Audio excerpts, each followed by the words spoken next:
Reading by Greg Marguerite. The New Accelerator by H. G. Wells. Certainly, if ever a man found a guinea when he was looking for a pin, it is my good friend Professor Gibberne. I have heard before of investigators overshooting the mark, but never quite to the extent that he has done. He has really, this time at any rate, without any touch of exaggeration in the phrase, found something to revolutionize human life. And that when he was simply seeking an all-around nervous stimulant to bring languid people up to the stresses of these pushful days. I have tasted the stuff now several times, and I cannot do better than describe the effect the thing had on me. That there are astonishing experiences in store for all in search of new sensations will become apparent enough. Professor Gibberne, as many people know, is my neighbor in Folkestone. Unless my memory plays me a trick, his portrait at various ages has already appeared in the Strand magazine, I think late in 1899, but I am unable to look it up because I have lent that volume to someone who has never sent it back. The reader may perhaps recall the high forehead and the singularly long black eyebrows that give such a Mephistophelian touch to his face. He occupies one of those pleasant little detached houses in the mixed style that make the western end of the upper Sandgate Road so interesting. His is the one with the Flemish gables and the Moorish portico, and it is in the little room with the mullioned bay window that he works when he is down here, and in which of an evening we have so often smoked and talked together. He is a mighty jester, but besides, he likes to talk to me about his work. He is one of those men who find a help and stimulus in talking, and so I have been able to follow the conception of the New Accelerator right up from a very early stage. Of course, the greater portion of his experimental work is not done in Folkestone, but in Gower Street, in the fine new laboratory next to the hospital that he has been the first to use. As everyone knows, or at least as all intelligent people know, the special department in which Gibberne has gained so great and deserved a reputation among physiologists is the action of drugs upon the nervous system. Among soporifics, sedatives, and anesthetics he is, I am told, unequaled. He is also a chemist of considerable eminence, and I suppose in the subtle and complex jungle of riddles that centers about the ganglion cell and the axis fiber there are little cleared places of his making, little glades of illumination that, until he sees fit to publish his results, are still inaccessible to every other living man. And in the last few years he has been particularly assiduous upon this question of nervous stimulants, and already, before the discovery of the New Accelerator, very successful with them. Medical science has to thank him for at least 3 distinct and absolutely safe invigorators of unrivaled value to practicing men. In cases of exhaustion, the preparation known as Gibberne's B syrup has, I suppose, saved more lives already than any lifeboat round the coast. But none of these little things begin to satisfy me yet, he told me nearly a year ago. Either they increase the central energy without affecting the nerves, or they simply increase the available energy by lowering the nervous conductivity. And all of them are unequal and local in their operation. One wakes up the heart and viscera and leaves the brain stupefied. One gets at the brain champagne fashion and does nothing good for the solar plexus. And what I want, and what, if it's an earthly possibility, I mean to have, is a stimulant that stimulates all round, that wakes you up for a time from the crown of your head to the tip of your great toe, and makes you go 2 or even 3 to everybody else's 1. Eh? That's the thing I'm after. It would tire a man, I said. Not a doubt of it, and you'd eat double or treble and all that. But just think what the thing would mean. Imagine yourself with a little vial like this. He held up a little bottle of green glass and marked his points with it. And in the precious vial is the power to think twice as fast, move twice as quickly, do twice as much work in a given time as you could otherwise do. But is such a thing possible? I believe so. If it isn't, I've wasted my time for a year. These various preparations of hypophosphites, for example, seem to show that something of the sort, even if it was only 1½ times as fast, it would do. It would do, I said. If you were a statesman in a corner, for example, time rushing up against you, something urgent to be done, eh? He could dose his private secretary, I said, and gain double time. And think if you, for example, wanted to finish a book. Usually, I said, I wish I'd never begun 'em. Or a doctor, driven to death, wants to sit down and think out a case, or a barrister, or a man cramming for an examination. "Worth a guinea a drop," said I, "and more to men like that." "And in a duel again," said Gibberne, "where it all depends on your quickness in pulling the trigger." "Or in fencing," I echoed. "You see," said Gibberne, "if I get it as an all round thing, it will really do you no harm at all, except perhaps to an infinitesimal degree it brings you nearer old age. You will just have lived twice to other people's once." "I suppose," I meditated, "in a duel it would be fair?" "That's a question for the second," said Gibberne. I harked back further. "And you really think such a thing is possible?" I said. "As possible," said Gibberne, and glanced at something that went throbbing by his window, "as a motor bus. As a matter of fact." He paused and smiled at me deeply, and tapped slowly on the edge of his desk with the green vial. "I think I know the stuff. Already I've got something coming." The nervous smile upon his face betrayed the gravity of his revelation. He rarely talked of his actual experimental work unless things were very near the end. "And it may be, I shouldn't be surprised, it may even do the thing at a greater rate than twice." "It will be rather a big thing," I hazarded. "It will be, I think, rather a big thing." But I don't think he quite knew what a big thing it was to be, for all that. I remember we had several talks about the stuff after that.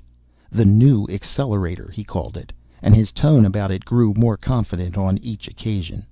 Sometimes he talked nervously of unexpected physiological results its use might have, and then he would get a little unhappy. At others he was frankly mercenary, and we debated long and anxiously how the preparation might be turned to commercial account. "It's a good thing," said Gibberne, "a tremendous thing. I know I'm giving the world something, and I think it only reasonable we should expect the world to pay. The dignity of science is all very well, but I think somehow I must have the monopoly of the stuff for, say, 10 years. I don't see why all the fun in life should go to the dealers in ham." My own interest in the coming drug certainly did not wane in time. I have always had a queer little twist towards metaphysics in my mind. I have always been given to paradoxes about space and time, and it seemed to me that Gibberne was really preparing no less than the absolute acceleration of life. Suppose a man repeatedly dosed with such a preparation. He would live an active and record life indeed, but he would be an adult at 11, middle-aged at 25, and by 30 well on the road to senile decay. It seemed to me that so far Gibberne was only going to do for anyone who took his drug exactly what Nature had done for the Jews and Orientals, who are men in their teens and aged by 50, and quicker in thought and act than we are all the time. The marvel of drugs has always been great to my mind. You can madden a man, calm a man, make him incredibly strong and alert or a helpless log, quicken this passion and allay that, all by means of drugs, and here was a new miracle to be added to this strange armory of vials the doctors use. But Gibberne was far too eager upon his technical points to enter very keenly into my aspect of the question.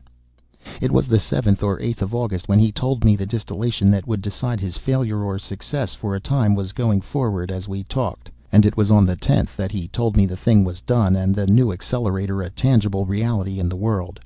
I met him as I was going up the Sandgate Hill towards Folkestone. I think I was going to get my hair cut, and he came hurrying down to meet me. I suppose he was coming to my house to tell me at once of his success. I remember that his eyes were unusually bright, and his face flushed, and I noted even then the swift alacrity of his step. "It's done!" he cried, and gripped my hand, speaking very fast. "It's more than done! Come up to my house and see!" "Really?" "Really!" he shouted. "Incredibly! Come up and see!" "And it does twice?" "It does more, much more. It scares me. Come up and see the stuff, taste it, try it. It's the most amazing stuff on earth." He gripped my arm, and walking at such a pace that he forced me into a trot, went shouting with me up the hill. A whole char-a-banc full of people turned and stared at us in unison, after the manner of people in chars-a-banc. It was one of those hot, clear days that Folkestone sees so much of, every color incredibly bright, and every outline hard.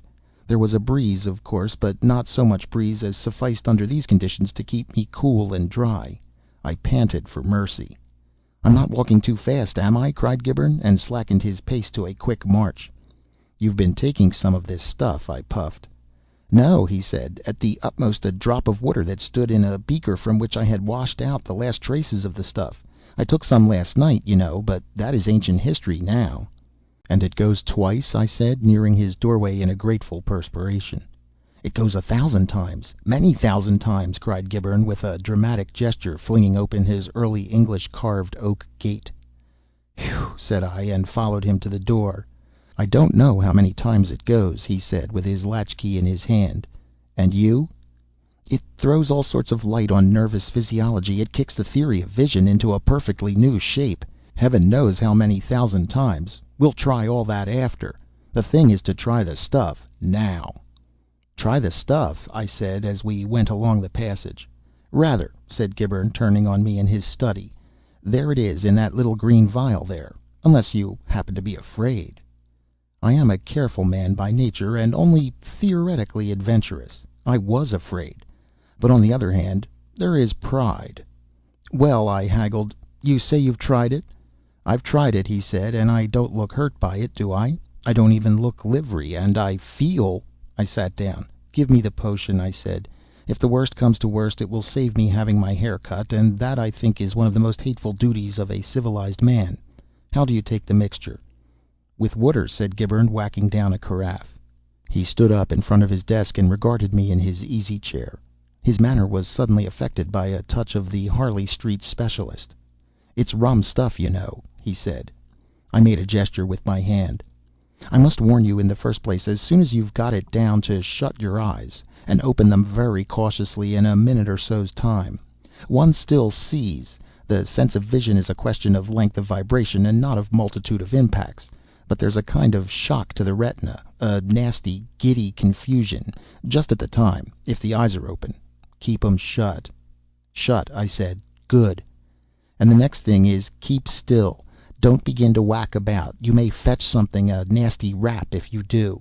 Remember, you will be going several thousand times faster than you ever did before. Heart, lungs, muscles, brain, everything. And you will hit hard without knowing it. You won't know it, you know.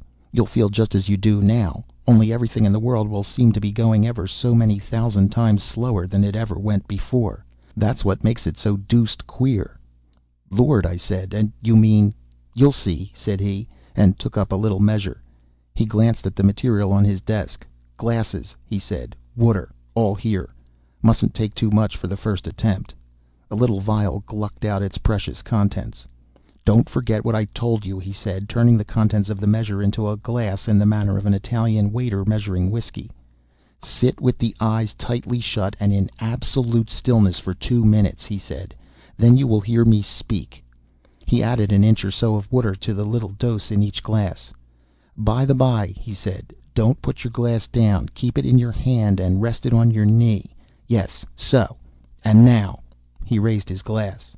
The new Accelerator, I said. The new Accelerator, he answered, and we touched glasses and drank, and instantly I closed my eyes. You know that blank non-existence into which one drops when one has taken gas? For an indefinite interval it was like that. Then I heard Gibberne telling me to wake up, and I stirred and opened my eyes. There he stood, as he had been standing, glass still in hand. It was empty. That was all the difference. Well, said I. Nothing out of the way? Nothing. A slight feeling of exhilaration, perhaps. Nothing more. Sounds? Things are still, I said. By Jove, yes, they are still. Except the sort of faint patter like rain falling on different things. What is it? Analyzed sounds, I think, he said, but I'm not sure. He glanced at the window. Have you ever seen a curtain before a window fixed in that way before? I followed his eyes, and there was the end of the curtain, frozen, as it were, corner high, in the act of flapping briskly in the breeze. No, said I. That's odd. And here, he said, and opened the hand that held the glass. Naturally I winced, expecting the glass to smash, but so far from smashing it did not even seem to stir. It hung in mid-air, motionless. Roughly speaking, said Gibberne, an object in these latitudes falls 16 feet in the first second. This glass is falling 16 feet in a second now, only you see it hasn't been falling yet for the 100th part of a second. That gives you some idea of the pace of my Accelerator. And he waved his hand round and round over and under the slowly sinking glass. Finally he took it by the bottom, pulled it down, and placed it very carefully on the table. Eh? He said to me and laughed. "That seems all right," I said, and began very gingerly to raise myself from the chair. I felt perfectly well, very light and comfortable, and quite confident in my mind. I was going fast all over. My heart, for example, was beating 1,000 times a second, but that caused me no discomfort at all. I looked out of the window. An immovable cyclist, head down, with a frozen puff of dust behind his driving wheel, scorched to overtake a galloping char a banc that did not stir. I gaped in amazement at this incredible spectacle. "Gibberne," I cried, "how long will this confounded stuff last?" "Heaven knows," he answered. "Last time I took it I went to bed and slept it off. I tell you, I was frightened. It must have lasted some minutes. I think it seemed like hours, but after a bit it slows down rather suddenly, I believe." I was proud to observe that I did not feel frightened. I suppose because there were two of us. "Why shouldn't we go out?" I asked. "Why not?" "They'll see us." "Not they, goodness, no. Why, we shall be going 1,000 times faster than the quickest conjuring trick that ever was done. Come along. Which way shall we go, window or door?" And out by the window we went. Assuredly, of all the strange experiences that I have ever had, or imagined, or read of other people having or imagining, that little raid I made with Gibberne on the Folkestone Leas, under the influence of the new Accelerator, was the strangest and maddest of all. We went out by his gate into the road, and there we made a minute examination of the statuesque passing traffic. The tops of the wheels and some of the legs of the horses of this char a banc, the end of the whiplash, and the lower jaw of the conductor, who was just beginning to yawn, were perceptibly in motion, but all the rest of the lumbering conveyance seemed still, and quite noiseless except for a faint rattling that came from one man's throat. And as parts of this frozen edifice there were a driver, you know, and a conductor, and 11 people. The effect as we walked about the thing began by being madly queer and ended by being disagreeable. There they were, people like ourselves and yet not like ourselves, frozen in careless attitudes, caught in mid-gesture. A girl and a man smiled at one another, a leering smile that threatened to last forevermore. A woman in a floppy capelline rested her arms on the rail and stared at Gibberne's house with the unwinking stare of eternity. A man stroked his mustache like a figure of wax, and another stretched a tiresome stiff hand with extended fingers towards his loosened hat. We stared at them, we laughed at them, we made faces at them, and then a sort of disgust of them came upon us, and we turned away and walked round in front of the cyclist towards the Leas. "Goodness!" cried Gibberne suddenly. "Look there!" He pointed, and there, at the tip of his finger, and sliding down the air with wings flapping slowly and at the speed of an exceptionally languid snail, was a bee. And so we came out upon the Leas. There the thing seemed madder than ever. The band was playing in the upper stand, though all the sound it made for us was a low-pitched, wheezy rattle, a sort of prolonged last sigh that passed at times into a sound like the slow, muffled ticking of some monstrous clock. Frozen people stood erect, strange, silent, self-conscious looking dummies hung unstably in mid-air, promenading upon the grass. I passed close to a little poodle dog suspended in the act of leaping, and watched the slow movement of his legs as he sank to earth. "Lord, look here!" cried Gibberne, and we halted for a moment before a magnificent person in white faint striped flannels, white shoes, and a Panama hat, who turned back to wink at two gaily dressed ladies he had passed. A wink, studied with such leisurely deliberation as we could afford, is an unattractive thing.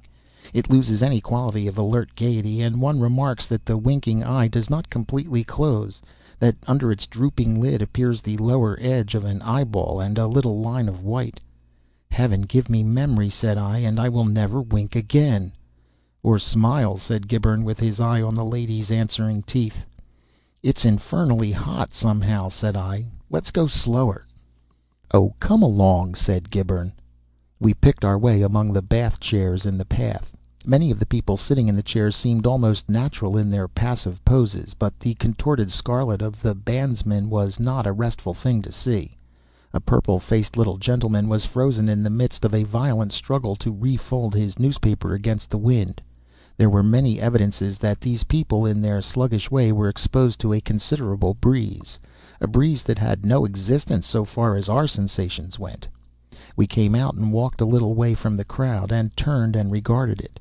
To see all that multitude changed to a picture smitten rigid, as it were, into the semblance of realistic wax, was impossibly wonderful. It was absurd, of course, but it filled me with an irrational and exultant sense of superior advantage. Consider the wonder of it. All that I had said and thought and done since the stuff had begun to work in my veins had happened, so far as those people, so far as the world in general went, in the twinkling of an eye. "The new Accelerator," I began, but Gibberne interrupted me. "There's that infernal old woman," he said. "What old woman?" "Lives next door to me," said Gibberne. "Has a lapdog that yaps. Gods, the temptation is strong." There is something very boyish and impulsive about Gibberne at times. Before I could expostulate with him, he had dashed forward, snatched the unfortunate animal out of visible existence, and was running violently with it towards the cliff of the Leas. It was most extraordinary. The little brute, didn't bark or wiggle or make the slightest sign of vitality. It kept quite stiffly in an attitude of somnolent repose, and Gibberne held it by the neck. It was like running about with a dog of wood. "Gibberne," I cried, "put it down." Then I said something else. "If you run like that, Gibberne," I cried, "you'll set your clothes on fire. Your linen trousers are going brown as it is." He clapped his hand on his thigh and stood hesitating on the verge. "Gibberne," I cried, coming up, "put it down. This heat is too much. It's our running so, 2 or 3 miles a second. Friction of the air." "What?" he said, glancing at the dog. "Friction of the air," I shouted. "Friction of the air. Going too fast, like meteorites and things. Too hot. And Gibberne, I'm all over prickling and a sort of perspiration. You can see people stirring slightly. I believe the stuff's working off. Put that dog down."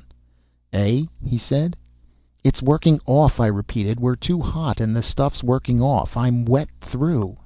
He stared at me, then at the band, the wheezy rattle of whose performance was certainly going faster. Then, with a tremendous sweep of the arm, he hurled the dog away from him, and it went spinning upward, still inanimate, and hung at last over the grouped parasols of a knot of chattering people. Gibberne was gripping my elbow. "By Jove!" he cried, "I believe it is.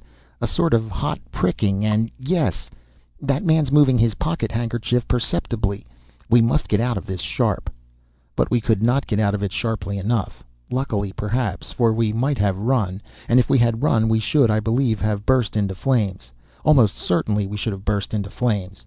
We had neither of us thought of that. But before we could even begin to run, the action of the drug had ceased. It was the business of a minute fraction of a second. The effect of the new Accelerator passed like the drawing of a curtain, vanished in the movement of a hand.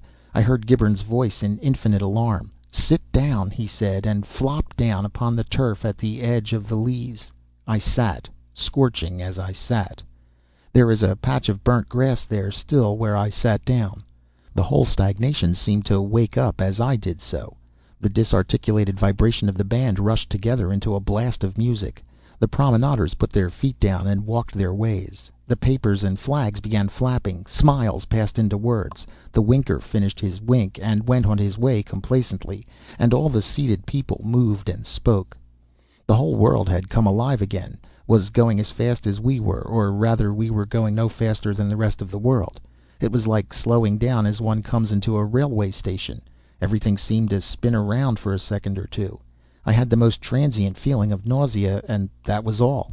And the little dog, which had seemed to hang for a moment when the force of Gibberne's arm was expended, fell with a swift acceleration clean through a lady's parasol.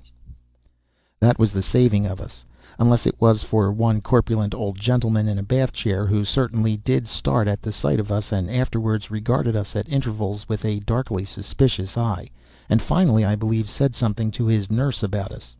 I doubt if a solitary person remarked our sudden appearance among them. Plop! We must have appeared abruptly. We ceased to smolder almost at once, though the turf beneath me was uncomfortably hot.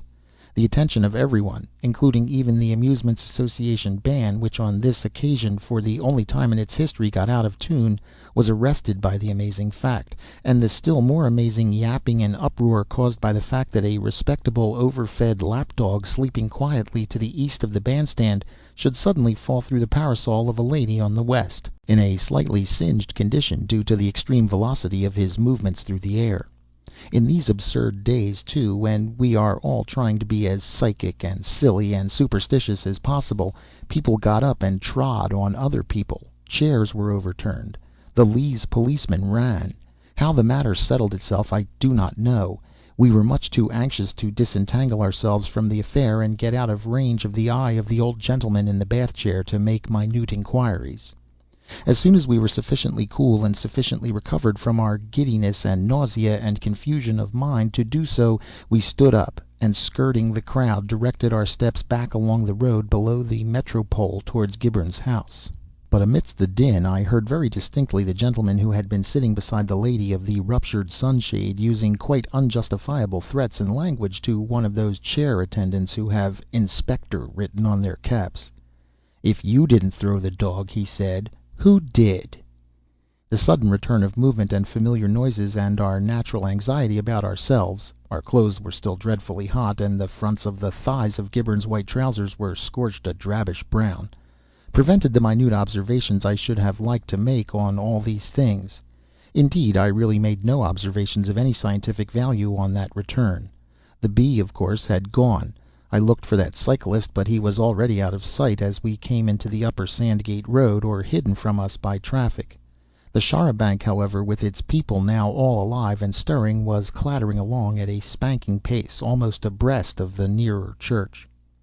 We noted, however, that the window sill on which we had stepped in getting out of the house was slightly singed, and that the impressions of our feet on the gravel of the path were unusually deep. So it was I had my first experience of the new Accelerator. Practically we had been running about and saying and doing all sorts of things in the space of a second or so of time. We had lived half an hour, while the band had played perhaps 2 bars, but the effect it had upon us was that the whole world had stopped for our convenient inspection. Considering all things, and particularly considering our rashness in venturing out of the house, the experience might certainly have been much more disagreeable than it was. It showed, no doubt, that Gibbern has still much to learn before his preparation is a manageable convenience, but its practicability is certainly demonstrated beyond all cavil. Since that adventure he has been steadily bringing its use under control, and I have several times and without the slightest bad result taken measured doses under his direction, though I must confess I have not yet ventured abroad again while under its influence. I may mention, for example, that this story has been written at one sitting and without interruption, except for the nibbling of some chocolate. By its means I began at 6:25, and my watch is now very nearly at the minute past the half hour. The convenience of securing a long, uninterrupted spell of work in the midst of a day full of engagements cannot be exaggerated. Gibbern is now working at the quantitative handling of his preparation, with a special reference to its distinctive effects upon different types of constitution.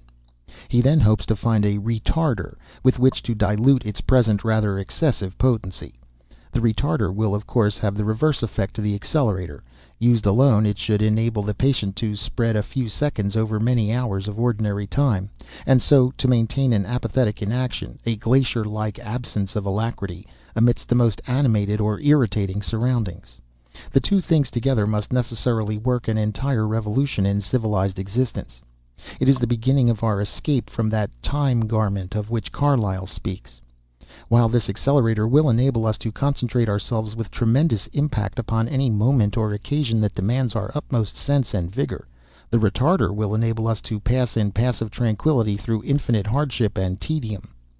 Perhaps I am a little optimistic about the retarder, which has indeed still to be discovered, but about the accelerator there is no possible sort of doubt whatever. Its appearance upon the market in a convenient, controllable, and assimilable form is a matter of the next few months. It will be obtainable of all chemists and druggists in small green bottles, at a high, but, considering its extraordinary qualities, by no means excessive price. Gibbern's Nervous Accelerator it will be called, and he hopes to be able to supply it in 3 strengths, one in the 200, one in 900, and one in 2000, distinguished by yellow, pink, and white labels respectively. No doubt its use renders a great number of very extraordinary things possible, for, of course, the most remarkable and possibly even criminal proceedings may be effected with impunity by this dodging, as it were, into the interstices of time. Like all potent preparations, it will be liable to abuse. We have, however, discussed this aspect of the question very thoroughly, and we have decided that this is purely a matter of medical jurisprudence, and altogether outside our province. We shall manufacture and sell the Accelerator, and as for the consequences, we shall see.